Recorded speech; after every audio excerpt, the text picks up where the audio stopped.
वर्तमानाच्या पॉवरखाली इतिहासाला चेपण्याचं नाटक महापुरुषांच्या चेहऱ्यांवर आपला मुखवटा चढवण्याचं VN एंटरटेनमेंट सादर करीत आहे रिहर्सल एक युटोपिया. उठा माझ्या मावळ्यांनो, फडशा पाडा त्या हरामखोरांचा, ओढा एक लक्ष्मण रेषा आणि थांबा त्या रेषेवर आणि बोला हरा. वा तिच्या याला आला ते सांगता येत नाही काय? अरे यार कसली ऍक्टिंग करतोस तू.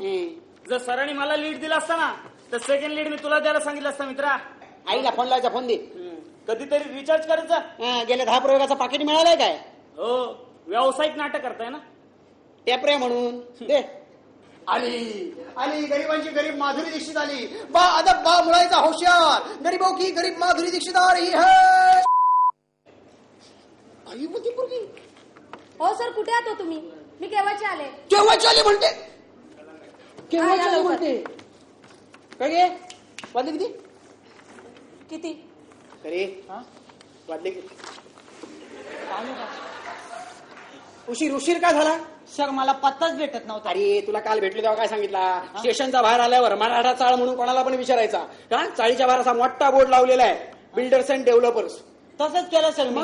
स्टेशनच्या बाहेर आल्यावर 10 लोकांना मग विचारला, आला? त्यातलं 9 तर हिंदीवालेच. आहे ग. मराठी माणूस भेटला तो शेवटी. हो का? त्यांनी लगेच सांगितलं काय? मराठा चाल पिछेचे. काही बोला सर, मराठी माणूसच मराठी माणसाला बरोबर पोहोचवतो. एकंदरीत आपण पूर्वेत आपला इतिहास पाहिला तर आपला एक लक्षात येईल की आतापर्यंत जेवढ्या लढाया झाल्या किंवा हत्याकांड झाली याच्या मागे जर काही असेल तर जात आणि धर्म याच गोष्टी प्रकर्षाने जाणवतात. आणि हे आपल्याला आतापर्यंत कळत असूनही आपण ते सोडायला तयार होत नाही. इथे व्यावसायिक गणित मांडणारे फक्त व्यावसायिक गणित मांडत असतात, त्यांना मूल्यांचं वगैरे काही एक घेणं देणं नसतं. एकंदरीत पाहायला गेलं तर आजूबाजूला संवेदनशीलता ही संपत चालली आणि हेच आम्हाला या नाटकातून मांडायचंय. मी खिडकी काय बंद करून ठेवले? उघडा ना, वारा तरी येईल. अगं संडासचा पाईप फुटला, वास येईल. हा मग काय झालं?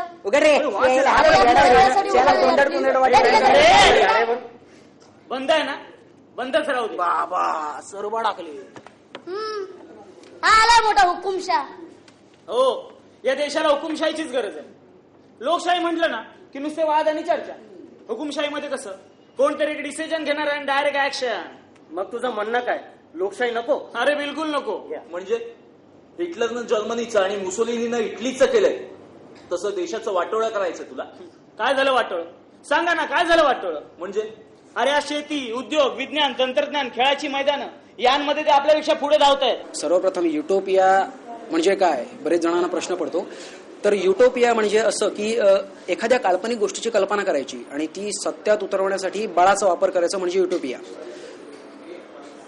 ह्या नाटकातून असं सांगायचं आहे की आपल्याकडे जे धर्म किंवा जातीव्यवस्था अस्तित्वात आहेत, म्हणजे त्या जातीव्यवस्थेचा किंवा धर्माचा इतका पगडा आहे आपल्याकडे.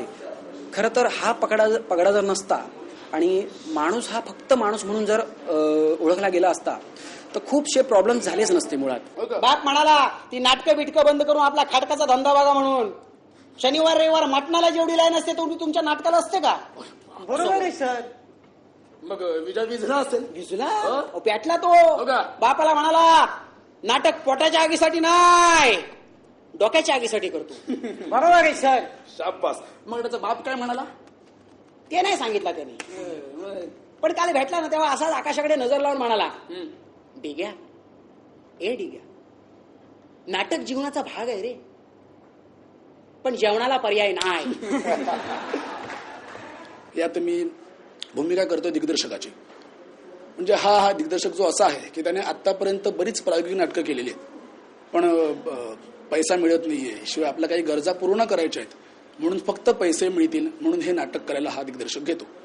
आणि या नाटकाचा प्रोड्युसर जो आहे तो एक हिंदू संघटनेशी संलग्न आहे आणि मग त्याचे विचार या नाटकातून मांडण्याचा प्रयत्न हा दिग्दर्शक करतो. म्हणजे नाटकाचं नाटक जे आहे त्याबद्दल मी बोलतोय. तर अशा प्रकारचा हा डिरेक्टर म्हणजे त्याच्याही विचारांना न पटणारं नाटक आहे. खरंच खूप छान नाटक आहे, नव्या विचारांचं आहे, नव्या दमाचं आहे.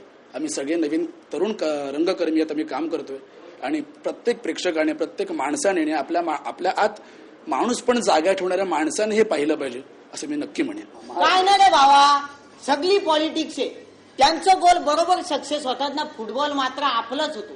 निवड फालतूगिरी आहे राजकारण्याची. तुला सांगतो या राजकारण्यांनी देशाचं जग वाट याचा काय? उपशाखा प्रमुख आहेत. देखो बाजी, सिवा तुम्हें क्या देगा? सिर्फ मौत. हमारे साथ हो, हम तुम्हें माला माल कर देंगे, जागीर बख्शेंगे. काय? अरे बोल ना पुढे. अरे तू तुझ्या जागिरीवर. हे बाजी, हमने तुम्हें समझाने की भूल की. फार मोठी चूक केली आहेस. अब तुम भी नहीं बचोगे. नुसता गुरका होणार आहेस की अंगावर पण येणार आहेस? अब तू भी गया और तेरा सिवा भी. सिपाहियों आगे बढ़. थांब थांब थांब. हाड दीजिए. अरे काय काय करतोस यार? अरे हे शाब्दिक युद्ध रंगलं पाहिजे यार. असे अंगावरनं शहर आले पाहिजेत. मला असं वाटतंय की तुम्ही ज्यावेळी बघाल प्रेक्षागृहात येऊन तुम्हाला 100% हे नाटक आवडेल अशी माझी खात्री आहे. हिंदू धर्माच्या दुर्बिणीतून पाहाल तर मुसलमान, बौद्ध, ख्रिस्ती हे तुमचे शत्रू वाटते. मुसलमानांच्या बघाल तर हिंदू, बौद्ध, ख्रिस्ती हे तुमचे शत्रू वाटते. सर, ह्या नाटकाचा उद्देश हिंसेला हिंसेने प्रत्युत्तर द्या आणि धर्माला प्राधान्य द्या असा काहीच आहे. म्हणजे आपण ही धार्मिक दहशतवाद जोपासायचा आणि लोकांनी त्यासाठीच प्रवृत्त करायचं. हे बस. या नाटकाचा प्रोड्युसर एका संघटनेशी संलग्न आहे म्हणून नाटकातून आपण त्यांचे विचार मांडायचे. अरे पण व्यावसायिक गणित. ह्या गणितांनी व्यावसायिक कलाकारांची अवस्था वेश्यासारखी करून ठेवली आहे सर. जगाला माणुसकीची